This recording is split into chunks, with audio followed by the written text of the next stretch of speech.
రెండవ పేతురు గ్రంథం 3వ అధ్యాయం దాని 9వ వచనం మనం చదివినట్లయితే, కొందరు ఆలస్యమని ఎంచుకొనినట్లు ప్రభు తన వాగ్దానమును గూర్చి ఆలస్యం చెయ్యువాడు కాడు గాని ఎవడునూ నశింపవలనని ఇచ్చయింపక అందరూ మారు మనసు పొందవలనని కోరుచు మీ ఎడల దీర్ఘశాంతము గలవాడై ఉన్నాడు. దేవునికి స్తోత్రం. సర్వమానవాళిని రక్షించడానికి ఆ సర్వోన్నతుడైన దేవుడు దీర్ఘశాంతము గలవాడై కనిపెట్టుచున్నాడు. మనిషికి జ్ఞానం పెరిగే కొలది మూర్ఖత్వం పెరిగింది, జ్ఞానం పెరిగే కొలది స్వార్థం పెరిగింది, జ్ఞానం పెరిగే కొలది అహంభావం పెరిగింది. మనిషి దేవునికి విరోధంగా జీవించుచున్న ఒక తరంలో మనం ఉన్నాం. అసలు దేవుడే లేడు అని చెప్పడానికి సాహసిస్తున్న బుద్ధిహీనులు చాలామంది మన సమాజంలో ఉన్నారు. దేవుడెక్కడ ఉన్నాడండి అని అంటారు. నా చేతిలో ఉన్న ఈ యొక్క చిన్న మైక్రోఫోన్ తయారు చేయడానికే ఒక కంపెనీ అవసరం. షూర్ అనేటువంటి ఒక అమెరికన్ కంపెనీ ఈ మైక్రోఫోన్ తయారు చేశారు. ఈ మైక్రోఫోన్ నుంచి తీగలు లేకుండా, వైర్ లేకుండా ఈ స్వరం మిక్సర్లో చేరి, మిక్సర్ నుంచి ఆంప్లిఫైయర్ ద్వారా ఈ స్పీకర్లకు వచ్చి మీరందరూ వినదగినట్లు ఇది సుందరముగా తయారు చేసిన ఒక కంపెనీ ఉంది. దానికి ఓ పేరుంది, దానికి ఓ ఉద్దేశం ఉంది, ఓ ప్రణాళిక ఉంది. వారు తయారు చేశారు, మనం కొంటున్నాం, మనం వాడుకుంటున్నాం. మన చేతిలో ఉన్న ఈ ఫోన్ రాత్రి నిద్రపోయి లేచినప్పుడు మంచం కింద దొరికింది అని చెప్తే వద్దండి, అంత పెద్ద తమాషా వద్దు అని మీరు అంటారు. ఎందుకంటే దానికి ఓ పేరుంది, దానికి ఓ మ్యానుఫ్యాక్చరర్ ఉన్నాడు, దాన్ని వర్క్ చేయడానికి ఉన్న ఒక టెక్నిక్స్ అందులో పెట్టారు. ఇవన్నీ ఏదో సంకల్పితమైన కార్యాలు కాదు. ఈ కార్యములన్నీ జరగడానికి ఒక మ్యానుఫ్యాక్చరర్ దాని వెనకాల ఉండాలి. అంటే ఇన్ని సంవత్సరాలుగా భూమిని ఆకాశమును సంరక్షిస్తూ ఇందులో తిరుగుతున్న మానవాళికి వర్షాన్ని దాని కాలంలో ఇచ్చి, ఎండను దాని కాలంలో ఇచ్చి, వేసవి కాలమని, వర్షకాలమని, శీతాకాలమని ఈ ప్రపంచాన్ని లేక ఈ యొక్క సృష్టి యావత్తును సంరక్షిస్తున్న ఒక అద్భుతమైన శక్తి లేదా? ఉన్నాడు. బుద్ధిహీనులైన మనం ఏమంటున్నామంటే దేవుడు లేడు. డాక్టర్ బిల్లీ గ్రహాం అనేక సంవత్సరాల క్రితం కుండను సృష్టించిన, తయారు చేసిన కుమ్మరిని నీవు కుండలో చేయి పెట్టి వెతుకుచున్నావా అని ఒక ప్రశ్న అడిగాడు. అవును కదా, కుండ కంటే కుమ్మరి గొప్పవాడే. కుమ్మరి గొప్పవాడు. ఆయన తన సొంత చేతులారా సమస్తమును సృష్టించాడు. ఆయన ఆ బ్యూటిఫుల్ ఆ పాత్ర, ఆ కుండ తయారు చేసి దాన్ని బజార్లో పెట్టినప్పుడు మనం కొనగలిగాం. ఆ కుమ్మరిని వెతికిన వాడు కుండ లోపల చేయి పెట్టి వెతికినట్టే భూమి ఆకాశములను సృష్టించిన దేవుణ్ణి భూమి లోపల వెతుకుచున్నావు అని ఆయన అలనాడు ప్రసంగించాడు. ప్రపంచ ప్రఖ్యాతిగాంచిన సువార్థికులుగా పేరు పొందడానికి కారణం ఈ పోయిన తరములో దేవుని ప్రతినిధిగా దేవుడు అతని వాడుకున్నాడు. హల్లెలూయా. నేను మీకు తెలియపరచుచున్నాను, మన దేవుడు ఆయన సమస్తము ఉద్దేశపూర్వకంగా చేశాడు. మానవాళికి రక్షణ పొందడానికి ఉన్న ఆపర్చునిటీ దేవుడు ఇస్తున్నాడు. 120 సంవత్సరాలు వర్షం పడుతుందండి, వర్షం పడుతుందండి, మీరు మారు మనసు పొందండి, దేవుని ఉగ్రత నుంచి తప్పించుకోండి అని చెప్తే ప్రజలు వినలే. కనీసం ఆ రోజు తనకు సన్నిహితులుగా ఉన్నటువంటి వారికి 2 చేతులు జోడించి దండం పెడతా, వచ్చి లోపల ప్రవేశించండి, దేవుడు చెప్పినది అక్షరాల నెరవేరుతుంది ప్రియులరా అని చెప్పినప్పుడు వారు కూడా ఎగతాళి చేశారు. ఇక లాభం లేదని తన కుటుంబాన్ని మాత్రం లోపల ప్రవేశపెట్టిన నోవాహు కాలం వలె మనిషి కుమారుని రాకడ యందు సంభవించును అని బైబిల్ చెప్పారు. నోవాహు కాలంలో ఏం జరిగిందో మనిషి కుమారుని రాకడ సమయంలో అదే జరగబోచున్నది. గనక ఇది మారు మనస్సు కొరకు దేవుడు అనుమతించినటువంటి కాలం. ఈ కాలంలో ప్రతి మనుష్యుడు కూడా మారు మనసు పొందాలని దేవుడు సహనముతో ఎదురు చూస్తున్నారు. దేవునికి స్తోత్రం. దేవుని సహనానికి కారణం ఏంటి అని మనం పరిశీలించినట్లయితే 1 కొరింథీ పత్రిక 13వ అధ్యాయం దాని 4వ వచనంలో మనం చూడవచ్చు.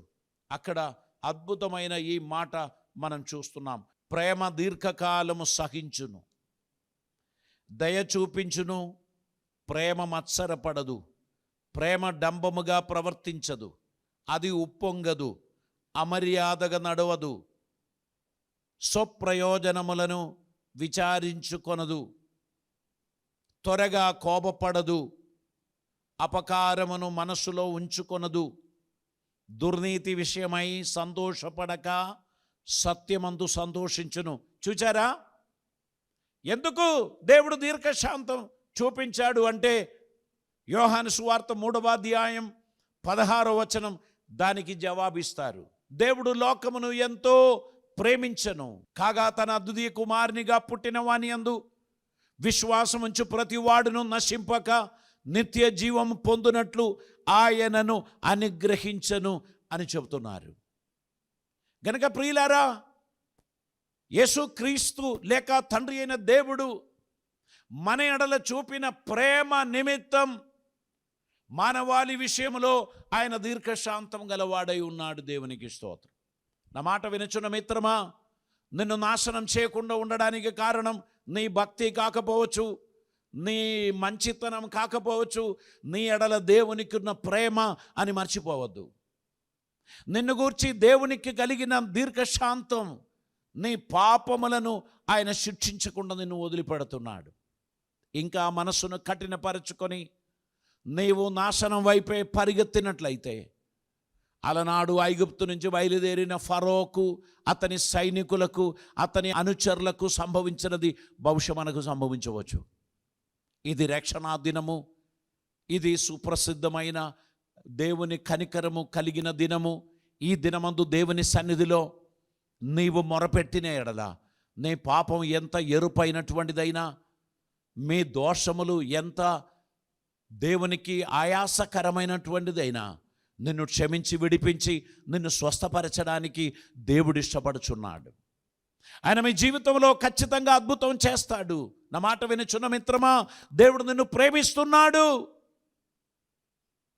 దేవుని కనికరము నీ ఎడల ఆయన చూపించి ఉన్నాడు, దీర్ఘశాంతము ఆయన చూపించి ఉన్నాడు. గనుక ఇదే రక్షణా దినం, ఇదే నువ్వు మారు మనసు పొందవలసిన దినం. వేషధారణ ద్వారా దేవుని సంతోషపెట్టడం కుదరదు. నీవు కొంతమందికి సంతోషకరంగా ఉండగలవు. నిన్ను చూచిన కొందరు నువ్వు చాలా డిసిప్లిన్డ్, నువ్వు చాలా అటెంటివ్గా ఉన్నావు, నువ్వు అన్నిటికీ అవైలబుల్గా ఉన్నావు అని వారు సంతోషిస్తారేమో. కానీ నీ దేవుడు నీ యందు సంతోషించాలి అంటే నీ హృదయము ఆయనకు అప్పగించవలసినటువంటి అవసరత ఉంది. నిన్ను గూర్చి లోకమంతా ఎటువంటి సాక్ష్యం ఇచ్చినా, ఎటువంటి అభినందనలు చెప్పినా, నీ హృదయ రహస్యములను ఎరిగిన దేవుడు నిన్ను గూర్చి చెప్పుచున్న మాటలు అది చాలా విలువైనది అని గ్రహించి ఆయన సన్నిధానంలో తలలు వంచి మారు మనసు పొంది మీ జీవితమును సమర్పించినట్లయితే ఆయన వాక్యంలో తెలియపరిచిన ఆశీర్వాదములన్నీ నీకు సమకూర్చబడును అని పరిశుద్ధ వాక్యం జ్ఞాపకం చేస్తున్నారు. ప్రియులారా, మనం ఈ దినములలో దేవుని వాక్యము ఏమి మాట్లాడుచున్నదో దానికి మనం విలువ ఇవ్వవలసినటువంటి అవసరత ఉంది. ఇవన్నీ కురియన్ గారి మాటలు కాదండి. పరలోకపు దేవుడు మానవాళిని ప్రేమించి తన పరిశుద్ధ గ్రంథంలో రాయబడిన మాటలు నేను కేవలం మీకు చదివి వినిపించుచున్నాను. దేవుడు తన హృదయమును తెరిచి తన ప్రజలకు ఆయన దయ చూపాడు అని మనం చూస్తున్నాం. మనం గలతీ పత్రికలోనికి వచ్చినట్లయితే 5వ అధ్యాయం 22వ వచనంలో మనం ఈ మాట చదువుచున్నాం. అయితే ఆత్మఫలమేమనగా ప్రేమ, సంతోషము, సమాధానము, దీర్ఘశాంతము, దయాలత్వము, మంచితనము, విశ్వాసము, సాత్వికము, ఆశానిగ్రహం. ఈ 9 అనుభవాలు కలిగిన ఈ ఫలములో దీర్ఘశాంతం కూడా ఉంది. ఈ దీర్ఘశాంతం మనం కలిగి ఉండాలని దేవుడు తెలియపరుస్తున్నారు. కుటుంబ జీవితంలో ఈ కాలంలో ఉండవలసిన అతి ప్రాముఖ్యమైన ఒక గుణం ఇది, దీర్ఘశాంతం. దీర్ఘశాంతం లేకపోతే ఎప్పుడు పగిలింది, ఎప్పుడు విరిగింది అనేది తెలుసుకోవాలి. మన కుటుంబం ముందుకు సాగడానికి ఏదో కలిసి వచ్చిన అదృష్టం మాత్రం సరిపోదు. దయగలిగిన వారు, సహనం కలిగిన వారు, దీర్ఘశాంతం కలిగిన వారిగా మనమందరము ఉండాల్సినటువంటి అవసరత ఉంది. మనల్ని నిలదీసిన వారిని నిలదీయడానికి మనం పోతే అక్కడ ఘర్షణ జరుగుతుంది. మన గురించి అబద్ధమాడిన వారిని నిలదీద్దామని మనం పోతే అక్కడ గొడవ జరుగుతుంది. అందుకే మనం ఏం చేస్తున్నాం? దేవుని మనస్సును మనం అడాప్ట్ చేయడానికి ప్రయత్నం చేస్తున్నాం. దీర్ఘశాంతం గలవారై ఉండడమును బట్టి కాలం వాటిని తెలియపరుస్తారు.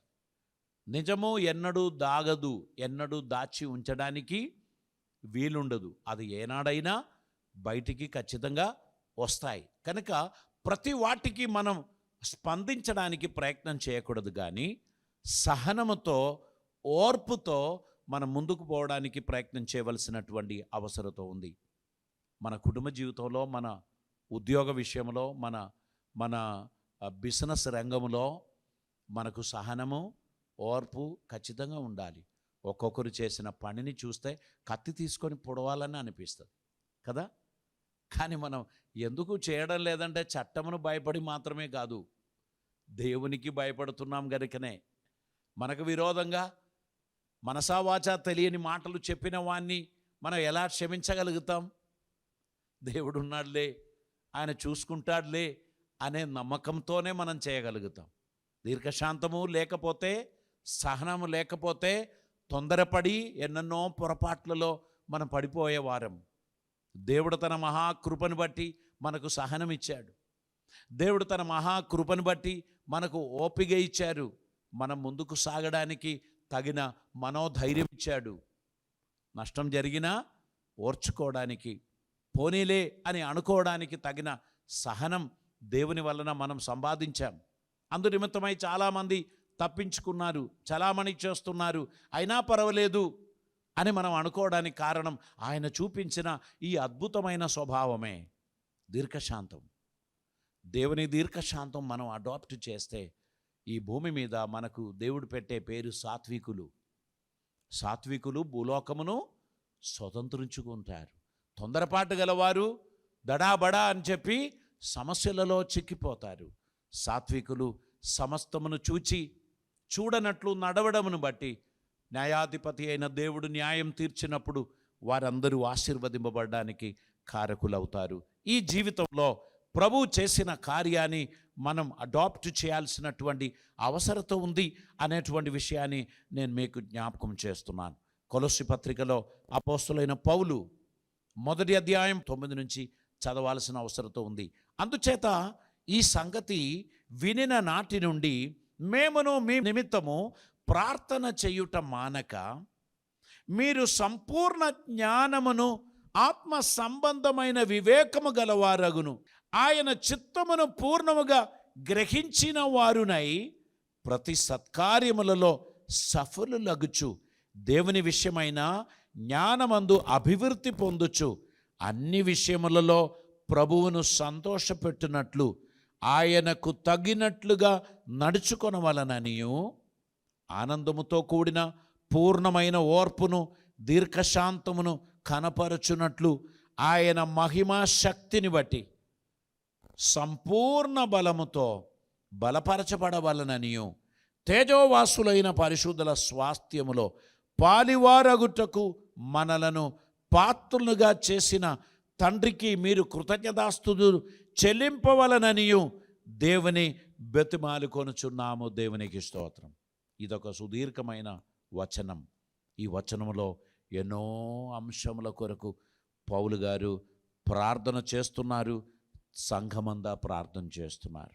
అందులో మనమందరము అన్ని విషయములలో ప్రభువును సంతోషపెట్టినట్లు ఆయనకు తగినట్లుగా నడుచుకొనవలనని ప్రార్థన చేస్తున్నారు.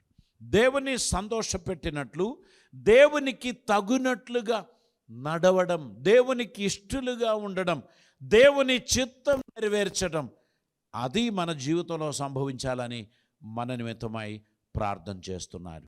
ప్రార్థన చేయమ్మా, దేవునికి థ్యాంక్స్ చెప్పమ్మా అని పిల్లలకి చెప్తే వాళ్ళకి అర్థం కాదు. ఇప్పుడు తల్లి ఏం చేస్తున్నారు? తండ్రి, నీ ఎడల ఈ బిడ్డ కృతజ్ఞత కలిగి ఉండడానికి కృప చూపండి అని ప్రార్థిస్తున్నట్టు పౌలు గారు మన కొరకు ప్రార్థన చేస్తున్నారు. దేవుడు చేసిన మేలులను గుర్తించి, దేవుడు చేసిన ఉపకారములను అర్థం చేసుకొని, దేవునికి మనం కృతజ్ఞత కలిగిన వారిగా ఉండాలని, తేజోవాసులైన పరిశుద్ధుల స్వాస్థ్యములో మనం ప్రవేశించాలని మన కొరకు కొందరు ప్రార్థన చేస్తున్నారు. ఈరోజు మనం అదే కదా చేసేది. పిల్లలు అడుగుతారు, అస్తమానం ఏం ప్రార్థన, అసలు నీకేం పోయింది? ఈ ఇంట్లో బియ్యం లేదా? ఈ ఇంట్లో పప్పు లేదా? నూనె లేదా? నువ్వు రాత్రి 2 గంటలకు లేచి ఏడిచ్చేదేంటి, ప్రార్థించేదేంటి? తల్లిని అడుగుతారు బిడ్డ. నీకు పడుకోవచ్చు కదా, ఎవరు పెట్టారు ఈ ప్రార్థన లైను? ఎందుకమ్మా ఇవన్నీ? పండుకో అని పిల్లలు చెప్తారు. నీ ఆరోగ్యం క్షీణించిపోతుంది, నువ్వు పండుకో, నువ్వు ప్రార్థన చేయకు. ఈ తల్లి ఎవరి కొరకు ప్రార్థన చేస్తున్నారు?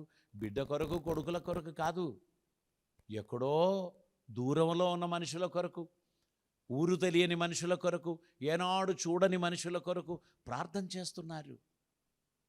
అక్కడ వారు సంరక్షింపబడుచున్నది ఈ తల్లి చేసిన ప్రార్థనను బట్టే. ఇక్కడ పౌలు గారు 2000 సంవత్సరాల క్రితం మనందరి కొరకు ప్రార్థన చేశారు. అందుకే పుట్టబోయే బిడ్డల కొరకు ప్రార్థన చేయాలండి. ఇప్పుడు మీకు 2, 3 పిల్లలు, 2 మనవళ్ళే మీకు అనిపిస్తున్నారు. ఇంకా కొన్ని తరాలు పుట్టబోచున్నారు. మీరు వారికి అందరికీ తాతయ్య గారు, నానమ్మ గారు. మీరు ఖచ్చితంగా ఆ తరం కొరకు కూడా ప్రార్థన చేయాలి. ఎందుకంటే ప్రభు చెప్పాడు, నా మాటలు గైకొని దానిని బట్టి జీవించుచున్న వారి తరములను 1000 తరాలు వరకు నేను ఆశీర్వదిస్తానన్నారు. దేవుని తృణీకరించి దేవునికి విరోధంగా జీవించిన వారి తరములను 4 తరాల వరకు నేను నాశనం చేస్తానన్నాడు. తన మాటలను గైకొని తన చిత్తం నెరవేర్చు బిడ్డలకు 1000 తరాలను ఆశీర్వదిస్తానన్నారు. మనం ఊహించగలమా మన తర్వాత 1000 తరాలు రాబోచున్నదని? ఆ జాగ్రత్త, ఆ భక్తి, ఆ ప్రార్థన మనం కలిగి ఉండాలి. దీర్ఘశాంతం, సహనం తాతయ్య చూపించేది పిల్లలు, వారి పిల్లలు, వారి పిల్లలు చూడాలి. మా తాతయ్య అలాంటి వారు అని చెప్పినప్పుడు, మా తాతయ్య అంట అట్లుంటేనంట అని కొందరు చెప్తారు. తాతయ్యను చూడని వారు అలా చెప్తారు. ఇవన్నీ కూడా ఆ ఫలానా తాతయ్య పుణ్యము అని అంటారు. అమ్మమ్మ, నానమ్మ, నీ ప్రార్థన వ్యర్థం కాదు, గుర్తుపెట్టుకో. మీరు ఇతరుల కొరకు చేయుచున్న ప్రార్థన ఫలితమే దేవుడు మీ వంశానికి ఇవ్వబోయేది. మీరు బ్లెస్ అవ్వాలంటే మీ జీవితమే మీ పెట్టుబడి. దేవునికి మీరు చూపించుచున్న విధేయతే మీ పెట్టుబడి. మీ ప్రార్థనే మీ పెట్టుబడి. మీరు దేవునికి లోబడడమే మీ పెట్టుబడి. దాని బ్లెస్సింగ్స్ మీ తరాలు అనుభవిస్తారు. దేవునికి స్తోత్రం. అబ్రహాం తెలియక దేవదూతలకు ఆతిథ్యం ఇచ్చారు. 3 సేర్లు పిండి తీసుకొని రొట్టెలు చేసి 3 వ్యక్తులకు ఆయన ఆ ఆతిథ్యం ఇచ్చారు. 3 సేర్ల పిండితో తయారు చేయబడిన రొట్టెలు 3 వ్యక్తులకు ఇచ్చారు. గుర్తుంచుకోండి, ఆ వ్యక్తులు ఎలా ఉండొచ్చు. 1 సేరు పిండితో తయారు చేసిన రొట్టె ఒకరు తినేశారు అంటే వారు మామూలు మనుషులు గారు. అంత బలమైన మనుషులకు అంత ఆతిథ్యం ఇచ్చి అబ్రహాము వారిని పంపిస్తే, అబ్రహాము సంతానమునకు 20 లక్షల మందికి ప్రతి దినం దేవుడు 1 సేరు మన్నా ఇచ్చారు. దేవునికి స్తోత్రం. నీవు దేవుని కొరకు ఏదైనా ఇచ్చి నష్టపోయాను అని ఏనాడు నువ్వు చెప్పడానికి దేవుడు ఒప్పుకోడు. నీవు ఇచ్చిన దాని ఫలితం ఎంతమందికి దేవుడు ఇచ్చాడు? ఆయన ఇచ్చింది 3కే. కానీ దేవుడు ఎంతమందికి ఇచ్చారు? 20 లక్షల మందికి. ఎంతకాలం? 40 సంవత్సరాలు. హల్లెలూయా. విధేయత మీ విత్తనమైతే అది పండుతుంది. ప్రార్థన మీ విత్తనమైతే అది పండుతుంది. మీరు ఏ మంచి కార్యం దేవుని కోసం మీరు చేస్తారో అది మీకు పండుతుంది. సనుగులే మీ మిత్రమైందనుకో, మీ చుట్టూ సనుగుల మాస్టర్లు గుంపు చేరుతారు. ఇక మీ పిల్లలు, మీ అల్లుళ్ళు, మీ కోడళ్ళు అందరూ సనుగు మాస్టర్లుగా ఉంటారు. మీకు పిచ్చి లేస్తుంది. ఎందుకు తెలుసా? అధికారమునకు విరోధంగా, అభిషేకమునకు విరోధంగా మీరు మాట్లాడిన ప్రతి మాటను కూడా అది పండగ మార్చే కాలం వచ్చుచున్నది. గుర్తుపెట్టుకోండి ఫ్రెండ్స్, కలిసినప్పుడు మనం మాట్లాడుచున్న మాటలు దేవుని హృదయమును నొప్పించేదై ఉండకూడదు. మనం ఏ మాటలు పలికినా దేవుని హృదయాన్ని ఆనందింపచేసే మాటలు మనం పలికినట్లయితే అది మనకు ఆశీర్వాదం. ఒక్క వచనం కూడా చదివి మనం ప్రార్థన చేద్దాం. 2వ తిమోతి పత్రిక 4వ అధ్యాయం దాని 2వ వచనాన్ని చదువుదామండి. వాక్యమును ప్రకటించుము, సమయమందును అసమయమందును ప్రయాసపడుము, సంపూర్ణమైన దీర్ఘశాంతముతో ఉపదేశించుచు, ఖండించుచు, గద్దించుచు బుద్ధి చెప్పుము. ఈ గద్దింపులు, ఖండించుట అది స్వీట్గా ఉంటుందా అండి? చెప్పండి. గద్దించినప్పుడు ఏమొస్తుంది? కోపం వస్తుంది. ఖండించినప్పుడు ఏమొస్తుంది? అప్పుడు కూడా కోపమే వస్తుంది కదా. ఇక్కడ పౌలు గారు తిమోతికి ఏమంటున్నారు? మరియు సంపూర్ణమైన దీర్ఘశాంతముతో ఉపదేశించుచు, ఖండించుచు, గద్దించుము, బుద్ధి చెప్పుము. ఎందుకనగా జనులు హితబోధను సహింపక దురద చెవులు గలవారై తమ స్వకీయ దురాశలకు అనుకూలమైన బోధకులను తమ కొరకు పోగు చేసుకున్నారు. మనలని నవ్వించే బోధకుడు కావాలి, మనకు ఆనందం కలగజేసే బోధకులు కావాలి, చప్పట్లు కొట్టే మాటలు రావాలి.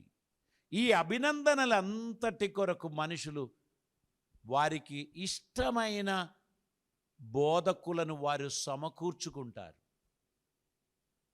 నీవు హితబోధను బోధిస్తే అది వినడానికి మనుషులకు ఇష్టం లేదు. దురద చెవులు గలవారు ఎవరిని ఏమనదు, అంత భలే బేష్ సూపర్, వస్తే చాలు, మీరిక్కడికి వస్తే సరిపోతుంది అని చెప్తే వాళ్ళకు సంతోషమే. మనల్ని ఏం ముట్టుకోడు, మన హృదయానికి హాని అసలే కలగదు. అన్ని జోకులు, నవ్వులు, ఇది మాత్రమే ఉంటుంది. Happy happy happy. ప్రభువు దాని కొరకు నిజమైన సేవకుని పిలవలేదు అనేటువంటి విషయాన్ని ప్రతి ఒక్కరు గుర్తుపెట్టుకోవాల్సినటువంటి అవసరత ఉంది. దేవుని మాటలు మన క్షేమము కోసమే దేవుడు వినిపిస్తాడు. ఉపదేశించే ఉపాధ్యాయుడు ఆ వ్యక్తి ఒక ఐఏఎస్ ఆఫీసర్ అవ్వాలనే ఉద్దేశంతోనే ఉపదేశిస్తాడు. నానా, నీకున్న పట్టుదల నిన్ను ఒక ఐఏఎస్ ఆఫీసర్గా మారుస్తుంది. ఇది ఎవరికి చెప్తారు? 8th క్లాస్లో చదివిన అబ్బాయికో అమ్మాయికో టీచర్ చెప్తారు. నువ్వు ఇలాగనే ముందుకు పోతే ఖచ్చితంగా నీవు ఆ గమ్యం చేరుతావు, ఎందుకంటే నీకు ఆ పట్టు నాకు కనిపిస్తుంది అని చెప్తే ఆ విద్యార్థి ఆ టీచర్ చెప్పిన మాటకు ఇంకెంతో ఇంపార్టెన్స్ ఇస్తారు. ఫంక్షన్కి నేను రాను, ఎక్స్కర్షన్కి నేను పోను, నేను బిజీగా ఉన్నాను, నేను చదువుచున్నాను అని చెప్పి చదివి పరీక్ష పాస్ అయిన వ్యక్తిని అడుగుతారు, ఏం కావాలని అనుకుంటున్నానంటే చెప్తారు, ఐఏఎస్ కావాలి. దీనికి వెనకాల ఉండి ప్రోత్సహించిన వ్యక్తి పాత్ర చాలా గొప్పది. కొంతమంది టీచర్స్ గద్దించారని, ఓ చిన్న దెబ్బ ఇచ్చారని పేరెంట్స్ స్కూల్కి వెళ్తారు గొడవ చేయడానికి. పిల్లలందరి ముందు టీచర్తో గొడవ పడతారు. టీచర్ ఏమనుకుంటారు? సరేలే, ఇప్పటి నుంచి మీ వానికి ఏమీ ఇబ్బంది పెట్టమండి అని చెప్తారు. ఏం చేస్తారు? పొజిషన్ మారుస్తారు. Go to the back bench, వెనకాల కూర్చో, నిన్నేం అడగము. ఆ వ్యక్తిని నిర్లక్ష్యం చేస్తారు. ప్రశ్నలు అడగరు, రిపోర్ట్లు అడగరు, హోంవర్కులు చేయమన్నారు అనరు, కొట్టరు, శిక్షించరు. అక్కడ ఒక ఉప్పు బస్తా కూర్చున్నట్టు ఆ వ్యక్తి ఉంటారు. టీచర్ పట్టించుకోరు. చదువులో దినదినం దిగజారిపోయి ఆ వ్యక్తి అపజయాన్ని రుచి చూస్తారు. నష్టం ఎవరికి జరిగిందండి? ఆ విద్యార్థికి జరిగింది, వారి పేరెంట్స్కి జరిగింది. అందుకే ఉపాధ్యాయులు దయగలిగిన వారిగా ఉండాలి. బైబిల్ చెప్పుచున్న మాట ఏంటంటే, దీర్ఘశాంతము గల వారిగా ఉండి తప్పుదిద్దండి, ఖండించండి, శిక్షించండి. కోపముతోనో రౌద్రముతోనో ఎవరిని శిక్షించడానికి ప్రయత్నం చేయకూడదు అని చెప్తున్నారు. మనం ఈ జీవితంలో దేవుని నుండి నేర్చుకున్న ఈ శ్రేష్టమైన భావాన్ని మనం అడాప్ట్ చేసుకుంటూ లోకములో దేవునికి ప్రియమైన బిడ్డలుగా ఉండి అనేకులను తప్పుదిద్దడానికి, సత్య మార్గములో నడిపించడానికి ఉన్న ప్రయత్నమును మనం కొనసాగిద్దాం. యేసయ్య రాకడ చాలా సమీపమైన ఈ కాలంలో విడవబడిన గుంపులో మనం ఉండకుండా రక్షింపబడిన గుంపులో ఉండడానికి మన జీవితాన్ని సమర్పిద్దాం. తలలు వంచుదాం, మనం ప్రార్థన చేద్దాం. పరిశుద్ధుడైన తండ్రి, కృపామేడువైన దేవా, నీకు వందనాలు. నీ దీర్ఘశాంతమును గురించి మేము ఈరోజు ధ్యానించాం కనుక తండ్రి, ఈ దినమందు మేము ధ్యానించిన ఈ అంశం వినిన ప్రతి ఒక్కరి హృదయాన్ని మీరు తాకి ఉన్నారని నమ్ముచున్నాం. ఆ హృదయంలో అది పదులపరచబడి అది ఫలభరితమైనదై వారి జీవితం మార్పు చెందినదై నీకు ప్రయోజనకరమైన బిడ్డలుగా వారు జీవించే ధన్యత వారికి దయచేయమని ప్రార్థిస్తున్నాం. దురద చెవులు గల వారై నీ వాక్యమును నిర్లక్ష్యం చేస్తున్నటువంటి వారిని గురించి ఏమీ చెప్పడానికి లేదు ప్రభువా. వారిని కూడా కరుణించమని, దయచూపుమని, వారు కూడా మారు మనస్సులోనికి రావడానికి తగినట్లు నీ దీర్ఘశాంతము వారి ఎడల కూడా చూపెట్టుమని ప్రార్థిస్తున్నాం. కృపలతో నింపుమని, మాలో ఒక్కరు కూడా నశించిపోకుండా నీ నిత్య జీవానికి వారసులుగా పాత్రలుగా ఉండుటకై నీ కృప మాకు అనుగ్రహించమని, మమ్మల్ని కరుణించమని, కృప చూపమని, వీడియో ద్వారా చూచిన వారిని ఆశీర్వదించమని ప్రార్థిస్తున్నాం. ప్రతి ఒక్కరిని దీవించి అద్భుతములు జరిగించి నువ్వు మహిమ పొందుమని యేసు నామమున అడుగుచున్నాం పరమ తండ్రి. ఆమేన్.